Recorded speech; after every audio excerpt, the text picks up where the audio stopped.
Hello student, welcome back to my YouTube channel Student Study Point, and I hope that you all are fine. So let's move on to a new topic which is to be just discussed today. So let's start. Hello student, देखिए बात कर रहे थे हम इससे पहले जो video थी इलेक्ट्रिक फील्ड लाइन और उनकी प्रॉपर्टीज़ के बारे में हमने बात की थी। तो आई होप कि आपको वो जो प्रॉपर्टीज़ थी समझ में आई हो, क्योंकि उनका यूज आगे होगा भी और वो लगभग 99% क्वेश्चन आता भी है, 2 नंबर में बोर्ड में अधिकांश पूछा जाता है। तो आज जो न्यू टॉपिक है वो है इलेक्ट्रिक फ्लक्स। तो देखिए इलेक्ट्रिक जो कल हमने बात की थी, एक विद्युत क्षेत्र की तीव्रता पर जो बात की हुई है, उसमें हम क्या कहते हैं कि अगर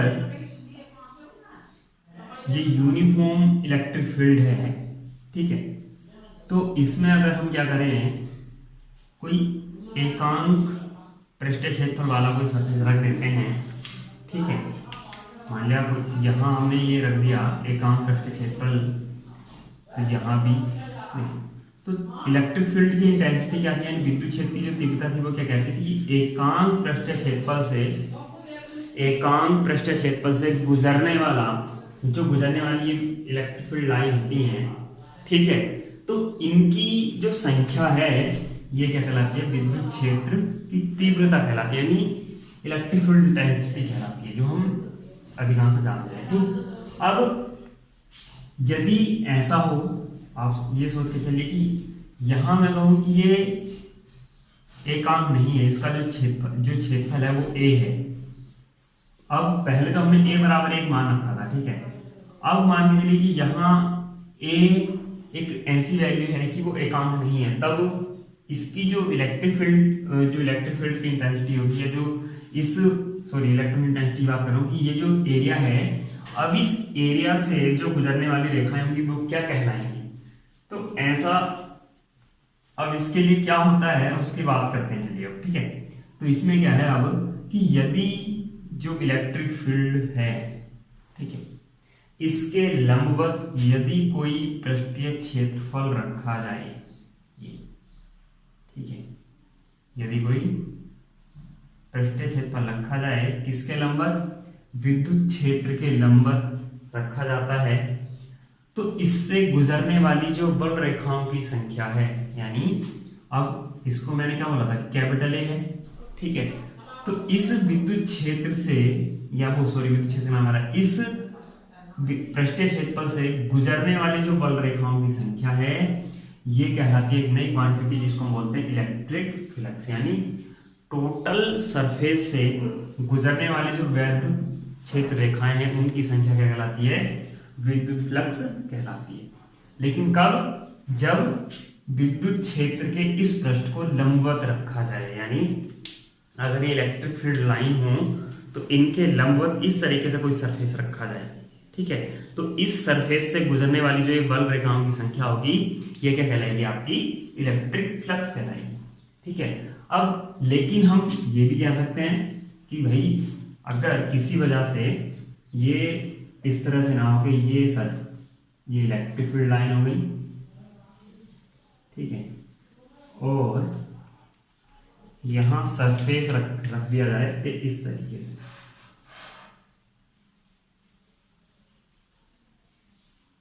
ठीक है, तो अब तो इसमें ये इसके लंबवत है ही नहीं, तो अब कैसे निकाला जाएगा। तो देखिए अब इसके लिए क्या है, एक नई चीज अलग से थोड़ी आपको समझनी पड़ेगी कि हमने इससे पहले बात की थी क्षेत्र की, जब विद्युत क्षेत्र मैंने बताया था तो मैंने उस टाइम क्षेत्र के बारे में बात की थी कि जो क्षेत्र होता है, जो यहाँ हम भौतिकी में बात करते हैं, वो सदिश राशि के रूप में यूज करते हैं, जबकि मैथमेटिकल आप जब यूज करते हैं तो जो एरिया होता है वो हमेशा ही स्केलर क्वांटिटी है, वो स्केलर क्वांटिटी है, जबकि जो मैं क्षेत्र की बात कर रहा हूँ तो वो क्या होती है, वेक्टर क्वांटिटी होती है, किसमें, फिजिक्स में हमारे, यानी भौतिकी के अंतर्गत जब हम इस क्षेत्र की बात करते हैं, जो हम क्षेत्रफल से डिनोटेट करके चल रहे हैं, वो वेक्टर क्वांटिटी होती है, ठीक है। लेकिन इसको केवल देखिए ऐसा माना जाता है, बाकी वो कुछ नहीं है, इसको हमें अपने जो प्रॉब्लम्स होती हैं उनको सोल्व करने के लिए ऐसा किया जाता है, ठीक है।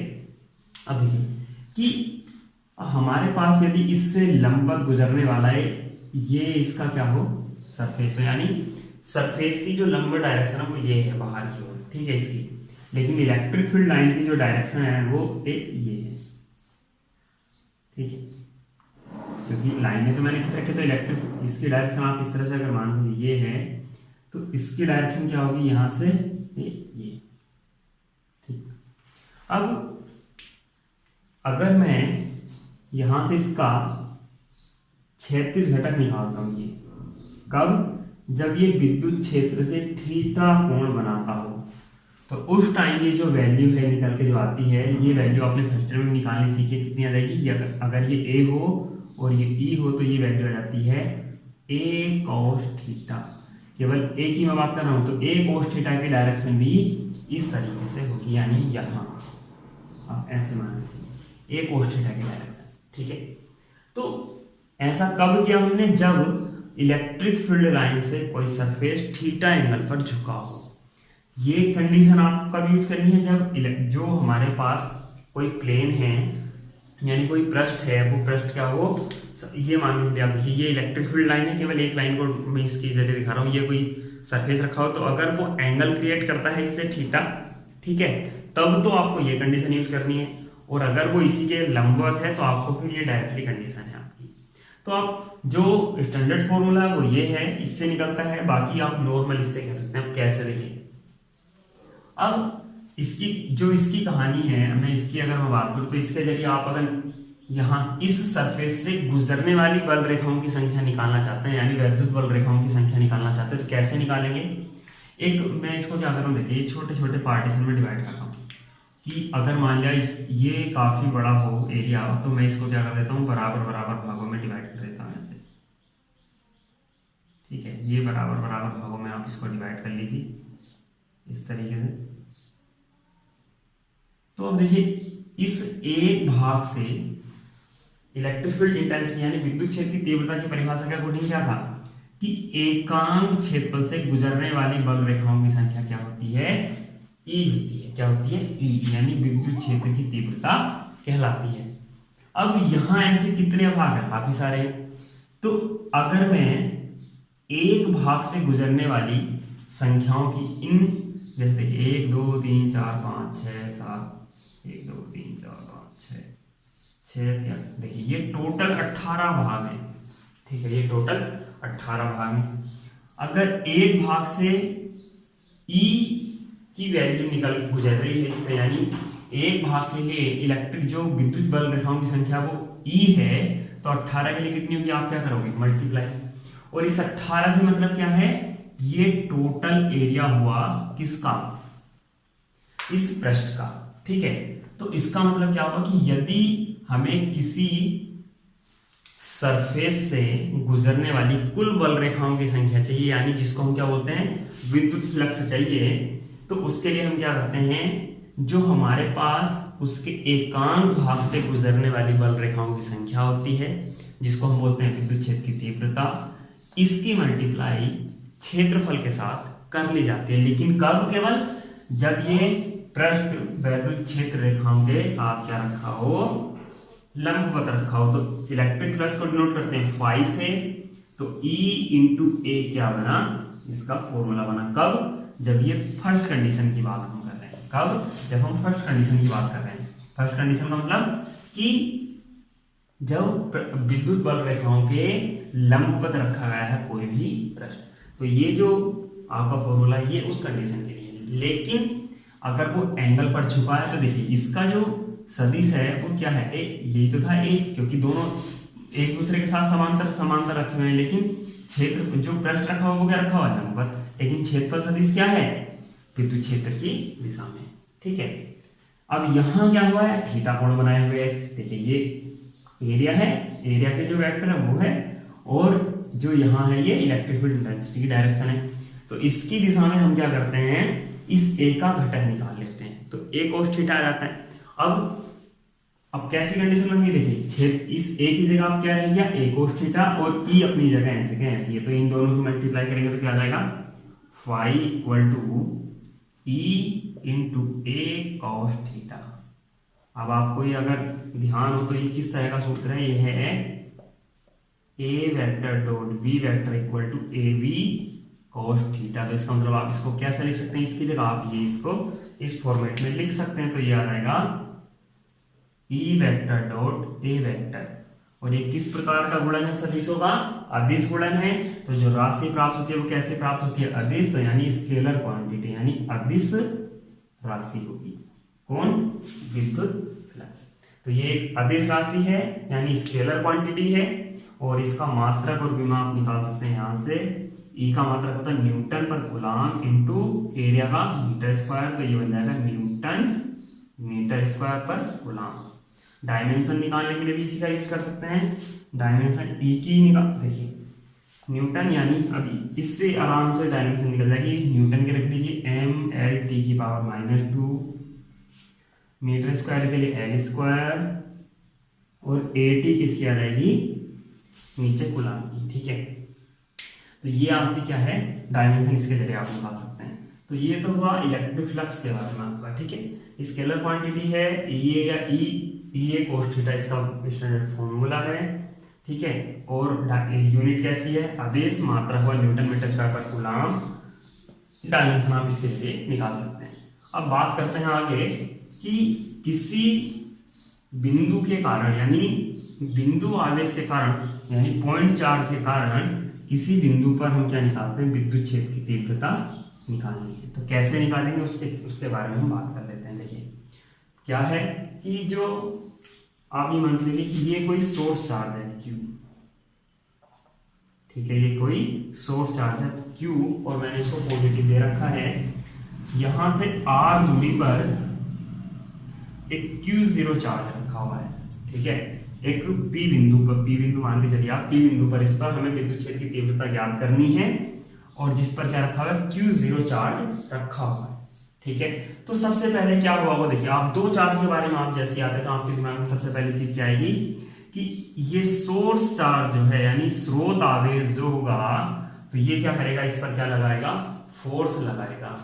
जब फोर्स लगाएगा तो वो किस सूत्र से आप निकालेंगे, F = 1/4 pi epsilon not into Q0 upon R²। ये क्या हुआ, आपका बल का फॉर्मूला हुआ। तो यानी स्रोत चार्ज के कारण परीक्षण आवेश Q0 पर लगने वाला बल। अब विद्युत क्षेत्र की तीव्रता का सूत्र क्या होता था भाई, E = F/Q0 होता था। तो अब अगर आप इसका मतलब इस बल को यानी एकांक आवेश पर लगने वाला जो बल है वो क्या होता है, विद्युत क्षेत्र की तीव्रता। तो अगर हम इस बल को Q0 से भाग कर देते हैं तो क्या निकल के आ जाएगी, विद्युत क्षेत्र की तीव्रता। तो देखिए करिए भाग, जब Q0 से इसको भाग देंगे तो अगर मैं यहाँ Q0 लिख देता हूँ तो Q0 से Q0 कैंसिल हो जाएगा, बचेगा क्या, केवल E = 1/4 pi epsilon not Q/R²। ठीक है, Q/R²। तो ये है बिंदु आवेश के कारण विद्युत क्षेत्र की तीव्रता। और देखिए यहीं से आपकी ये चीजें स्टार्ट होती हैं कि विद्युत क्षेत्र की तीव्रता अलग अलग तरह के सिस्टम के जरिए कैसे निकाली जाएगी। ठीक है, तो सबसे पहला सबसे छोटी चीज जो होती है वो एक पॉइंट पर होती है, बिंदु आवेश कारण होती है।